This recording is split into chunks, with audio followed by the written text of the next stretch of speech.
Welcome to the Daily Beast podcast. I'm Joanna Coles, Chief Content Officer of the Daily Beast. And I'm Samantha Bee. What am I the Chief Content Officer of this week? Presidential physicals, perhaps? Would you like to examine President Trump? Would I want to be a fly on the wall? Both yes and no. Do you think he actually does any of the physical stuff that you're required to do, like, count to 10 backwards or? Absolutely not. I mean, he used to take the cognitive tests, but I would imagine he would be fearful of that now. I mean, if I'm fearful of it in menopause, he's got to be scared. Yeah, it's his last doctor but one said that he'd just been ordered what to write, right? Which was that he was in tremendously good health. He's quite a specimen. Well, I will say he's got a ton of energy. For a man his age, he's got a ton of energy. I just wish there was some more women around him that weren't Laura Loomer. I wish for that so deeply. I wish that he would direct all of that vibrant energy toward making the world a better place, and also America. However, okay, dream on. Every week we focus on the people and the stories that we're obsessed with at the Daily Beast. Last week we had our first live show with Don Lemon at one of New York's hottest members club, Zero Bond. It was fun. it was very fun. I did not know what to expect, but it was great. Well, and I noticed Yes. that you and Don both ordered a margarita, at which point I thought, you know what, I'll have a tequila. Yes. And I thought it was even more fun doing it with alcohol. I don't really drink all that much, so even a sip of a beverage loosens me tremendously, but I have to be very careful because I don't really drink. When I do, I immediately start slurring, and I become just like a lush in some I did not notice kind of you slurring. in a novel. I did not notice you slurring. Thank God. Well, I didn't get there. I didn't, but it would have not taken too much. Oh, well, I did notice you drank the margarita.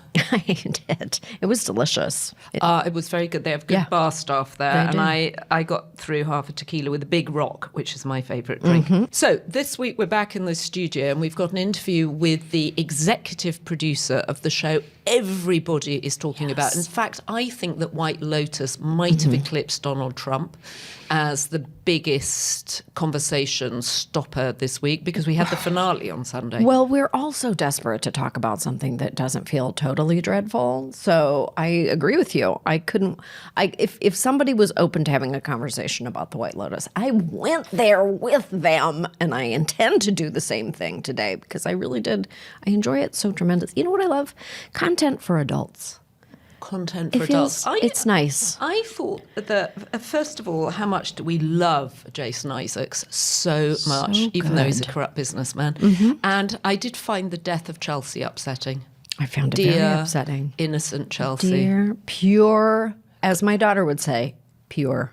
Pure gold digging Chelsea. With those lovely teeth. How dare you? I think she got her teeth into something in that show. But because we can't stop checking out our 401ks, we're joined by Daily Beast executive editor Hugh Doherty to help us unpack the tariffs and the stock market and whether iPhones made in America really would cost $45,000. 45. The price keeps going up. Oh Can my I just tell God. you, I bought a new iPhone. You did? About 6 weeks ago. I'm still transferring the apps onto it. It's such a disruptive nightmare. I absolutely hate it. Yep.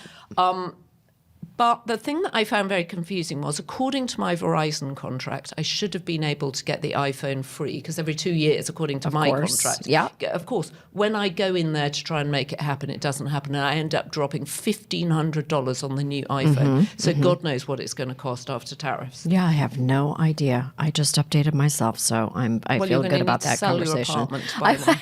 I will do that. Now, we had a guest who was supposed to be on the podcast this week, and then he called in sick, and I have to say that it's not a problem that happened, but I am a little discombobulated, and I'm kind of crabby in a very New York way, which is to say that when people play the accordion, like on the subway, I'm just like, absolutely not, and I get off the subway and wait for the next. I cannot imagine. This morning I also took the subway, and the woman opposite me opened a bottle of pills, and I'm not making this up, put probably 20 pills into her open palm, palmed them into her mouth, and then slugged them down with a cappuccino. What color were they? Well, they were double colour, so half were red and half were white. And I thought, is this some kind of vitamin regimen, or is this a sort of, Jason Isaacs, Timothy Ratcliffe moment? It was disconcerting. I don't know what your childhood was like, but when I was growing up and we were playing with dolls and stuff, we would always buy Tic Tacs and then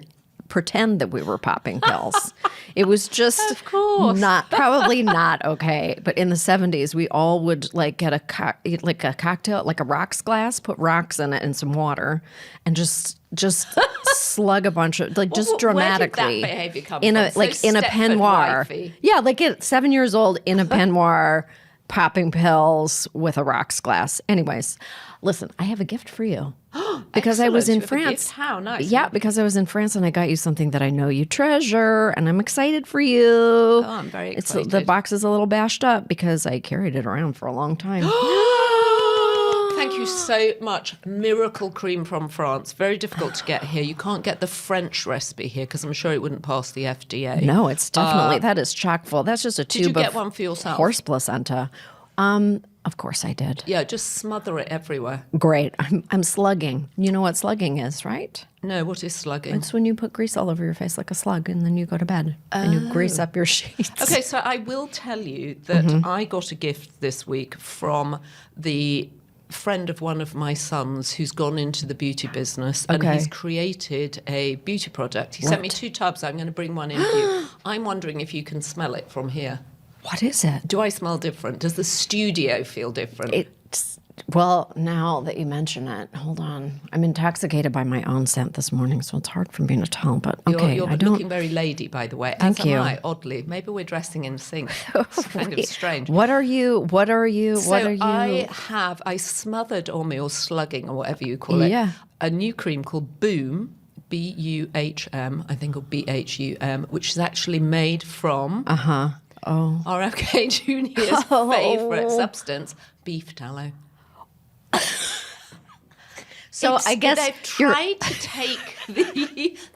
to take the scent out of it. It still smells, Jamie, I'm talking to you. It still smells a little bit beefy, but I actually, it does actually seem to leave your skin feeling soft. So your question to me really was, do you smell meat? Yes. Do you smell meat? I don't smell meat. Good. So I'll try to get a little. Good. I'll try to get a little closer. Absorb the smell. Wow, I want to smear myself with beef. That sounds wonderful. I will bring you in the tub next week. Also, I think we're dressed particularly well. We're dressed very corporate lady today, the two of us, because we've got tea with the OG. We do, with Gloria Steinem. With Gloria Steinem. Later. Yeah. That's pretty exciting. We did kind of do a lady thing, which reminds me that someone suggested to us in yesterday, I think, that we should make a video and apply to be on The Amazing Race. That's an excellent idea. And the fact that we're just... I've never watched it, but I'm happy to apply. Just tonally kind of dressing as twinsies makes me think that it could really work. We should totally do that. Oh, we should. And we should say, if anybody sees Andrew Cuomo out on the campaign trail today, they should take a photo and send it to us, because he's told us he's ill, which is why he's not sitting there. He told us he was ill, so he better be ill. Yeah, because if he's out shaking hands... Oh, my God. If he's out at a Sbarro eating a pizza slice with a knife and fork... For many, many reasons, someone needs to photograph that and let us know. Should we invite Huey Doherty on to talk to us about what on earth is going on at Mar-a-Lago, the White House, and Tiananmen Square? Tell me everything, Hugh. Get the hell in here.